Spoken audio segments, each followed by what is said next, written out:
السلام علیکم ورحمۃ اللہ وبرکاتہ۔ وعلیکم السلام ورحمۃ اللہ تعالی وبرکاتہ۔ کسی بھی مذہبی جلسے میں جب تک کہ ہم اصول، ضابطے اور شیڈول کے مطابق بیٹھیں گے نہیں تو ہمارے جلسے میں شرکت کرنے کا مقصد واضح نہیں ہوگا، ہے کہ نہیں؟ آپ آئے ہیں ایک عظیم الشان تقریب میں، عرس منظور ملت میں، تو الحمدللہ آپ ایمانی شان کے ساتھ، اپنے مذہبی تشخص کے ساتھ، دینی پہچان کے ساتھ بیٹھیے۔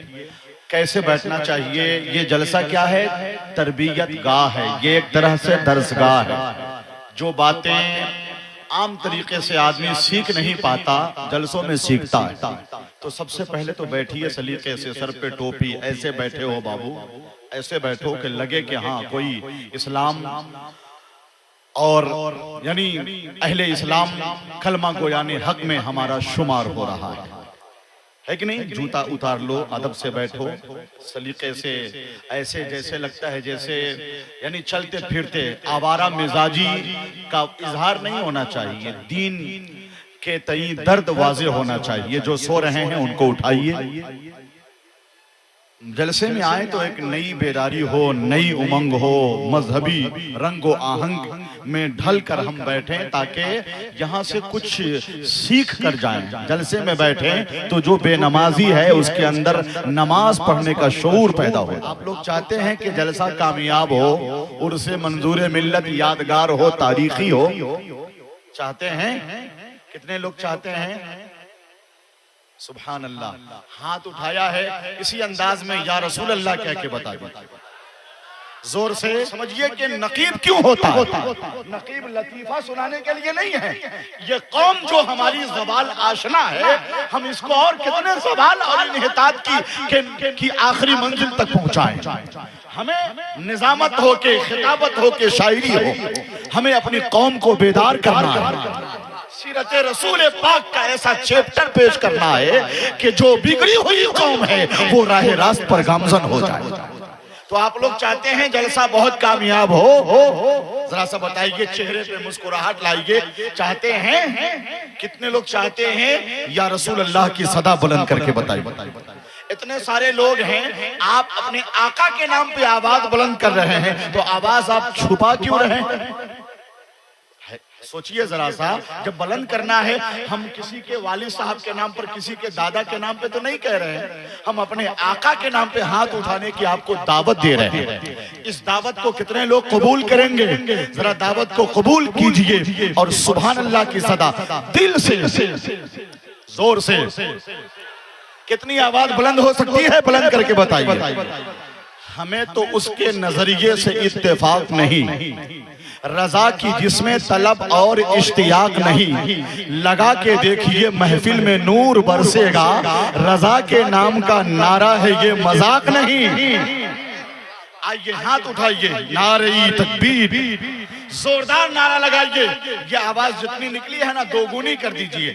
نعرہ تکبیر، نعرہ رسالت، مسلک اعلیٰ حضرت، عرس منظور ملت، عشق محبت، عشق محبت۔ اس مسئلے کے ساتھ پہنچا رہا ہوں کہ خیال ان کے شہر میں رہا کرے خدا کرے، ہمیشہ نعت مصطفیٰ پڑھا کرے خدا کرے۔ نہ ہوگا بند سلسلہ نبی کے ذکر پاک کا، جو جل رہا ہے رات دن جلا کرے خدا کرے۔ پڑھوں درود رات دن رہوں ہمیشہ مطمئن، مجھے نہ ٹچ کبھی کوئی بلا کرے خدا کرے۔ امام فن شاعری ہے فاضل بریلوی، ہماری نسل ان کی اقتدا کرے خدا کرے۔ سماعت میں نئی توانائی بھر گئی، چہرے پہ شگفتگی اور طبیعت میں نفاست دیکھنے کو مل رہی ہے، ہر چہرے پہ خوشی ہے، مسرت ہے، ابتدا سے وہی انتہا سنبھالے ہوئے، زمانے بھر کو ہے خیر البرا سنبھالے ہوئے۔ ملی ہے نسبت پیران پیر جب سے مجھے، میرے چراغ کو خود ہے ہوا سنبھالے ہوئے۔ غریب و مفلس و کمزور و ناتواں لاغر، اکیلے سب کو ہیں خواجہ پیا سنبھالے ہوئے۔ اور خرابی ان کے عقیدے میں آ نہیں سکتی ہیں جو بھی مسلک احمد رضا سنبھالے۔ ایک قطع عرس پاک کی تقریب کو دیکھ کر میں پڑھ رہا ہوں، یہ سمجھ لیجئے کہ منظور ملت کی شان میں ہے کہ تمام عمر کی دولت خرید سکتی ہے، وفا فری میں ہی غیرت خرید سکتی ہے۔ میں کیسے کہہ دوں کہ ولیوں سے کچھ نہیں ملتا، زبیدہ بی بی جب جنت خرید سکتی ہے، زبیدہ بی بی جب جنت خرید سکتی ہے۔ شکریہ، جزاک اللہ تاخیر۔ شاعر اہل سنت اندلیب گلشن رسالت بلبل چمنستان حلیمی حضرت قاری نیاز احمد صاحب قبلہ نورانی، سب کو ایک خانے میں رکھ کے یکساں نہیں دیکھا جاتا۔ کوئی اہل فن ہوتا ہے، کوئی شعر و ادب کی گہرائی سے واقف ہوتا ہے، کوئی اپنے فن کا ماہر ہوتا ہے۔ قاری نیاز احمد نورانی بہترین حافظ قرآن اور شعبہ تجوید و قرأت کے رموز اور نکات سے اچھی طرح واقفیت کے بعد قوم میں تجوید کا شعور پیدا کرنے والے اور نسل میں فنکاری اور خود اعتمادی اور ہنرمندی کی صلاحیت پیدا کرنے کی صلاحیت یہ اپنے اندر رکھتے ہیں۔ تو ہر آنے والے کو یک نگاہ سے مت دیکھیے، آدمی کی کوالٹی، اس کا معیار، اس کی حیثیت اور اس کی شخصیت کا بھرپور آپ کو ادراک ہونا چاہیے۔ آپ کہیے تو میں نعرہ لگاتا ہوں، ایسا تو نہیں ہے کہ آپ یعنی جبرن اور قہرن جو ہے کہ اس عظیم الشان اجلاس کو سماعت کر رہے ہیں، آپ اپنی مرضی سے تشریف لائے ہیں۔ میرا دل کہتا ہے کہ ایک دو چھوٹی چھوٹی باتوں کو آپ قبول کر لیں گے نا تو جلسہ تاریخی ہو جائے گا، یادگار ہو جائے گا۔ تو آپ سے کہا جائے نعرہ لگائیے تو نعرے کا جواب دینا چاہیے نا، ورنہ نعرہ لگوانے میں رات گزر جائے گا۔ افسوس ہوگا نا کتنا قیمتی وقت ضائع ہو جاتا ہے ہمارا نظامت میں اور نعرہ لگانے میں، کرسی لگانے میں، پوال بچھانے میں، ایسے کرو ویسے کرو، ہاتھ اٹھاؤ ایسے کرو، یعنی قیمتی وقت ضائع ہوتا ہے۔ تو آپ اگر اللہ نے آپ کو عقل دی ہے، شعور دیا ہے، تو سوچئے کہ رات اسی کے لیے ہے۔ تو نعرہ لگائیے، ایک ہاتھ حضرت امام حسن کے نام پر، دوسرا حضرت امام حسین کے نام پر اٹھا لیجئے پہلے۔ سبحان اللہ، کتنا اچھا لگ رہا ہے۔ آپ کے ملک نیپال میں جلوس نکلتا ہے کیا؟ جلوس پاک ربیع الاول شریف کے موقع پر تو کیسا منظر ہوتا ہے؟ ذرا لہرا کے بولے نعرہ تکبیر۔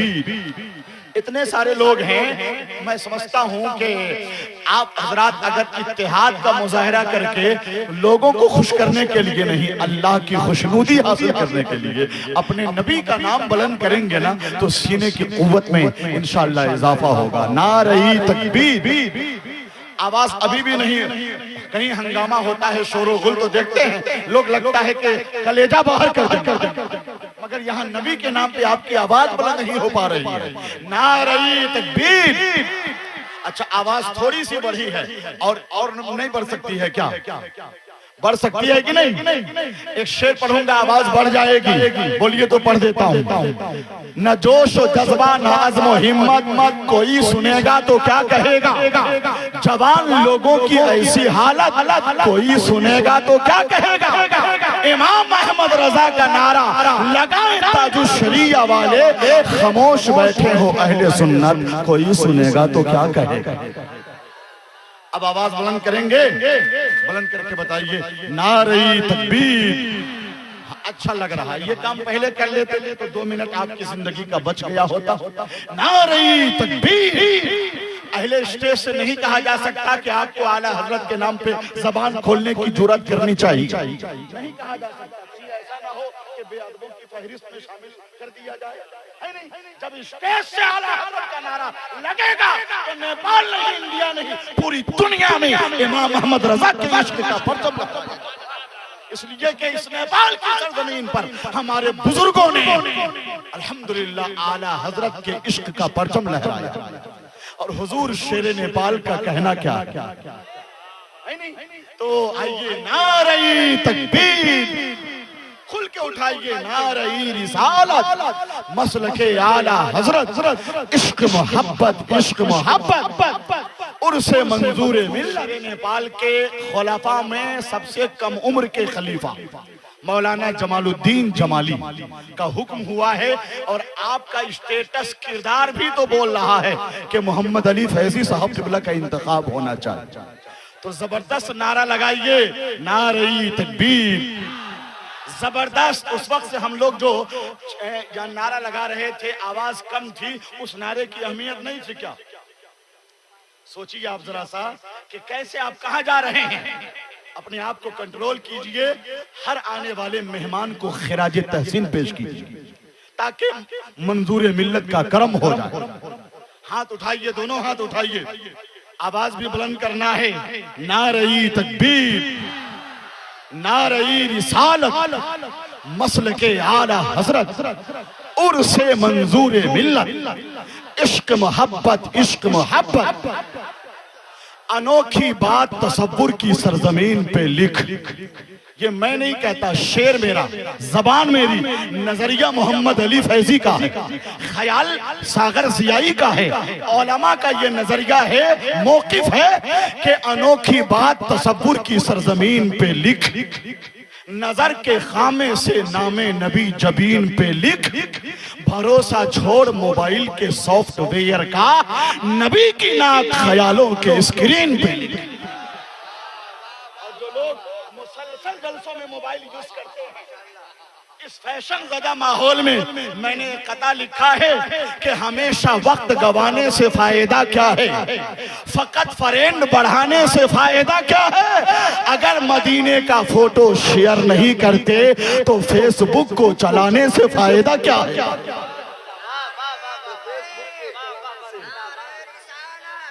چلیے عزیز القدر، ماشاءاللہ فضا ہموار ہو گئی.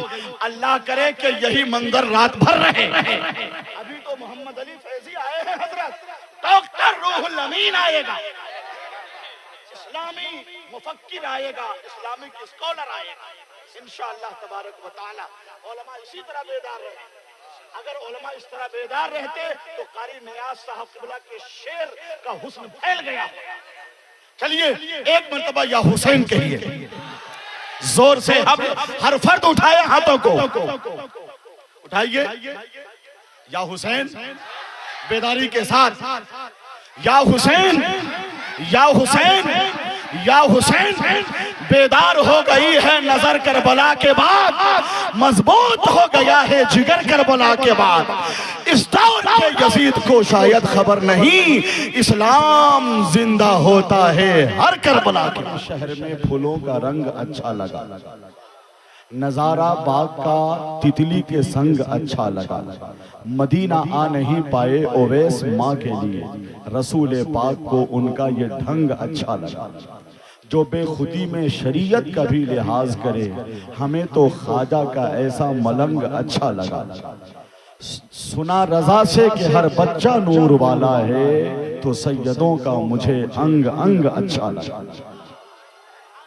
ایک قطع حضور شرع نیپال کی شان میں مجھے پڑھنا تھا، لیکن چونکہ ترنم خیزی کی لہروں میں سفر کرنے کے جو عادی ہوتے ہیں، وہاں تحت میں شعر جو پڑھا جاتا ہے بہرحال اس کی ناقدری ہوتی ہے. مگر پھر بھی ایک قطع پڑھتا ہوں، معیاری قطع پڑھتا ہوں کہ بن کے قافلہ سالار رہا کرتے تھے، جامع برکات سے سرشار رہا کرتے تھے. اعلی حضرت کے لیے حضرت شیر نیپال جان بھی دینے کو تیار رہا، جان بھی دینے کو تیار رہا کرتے تھے. تو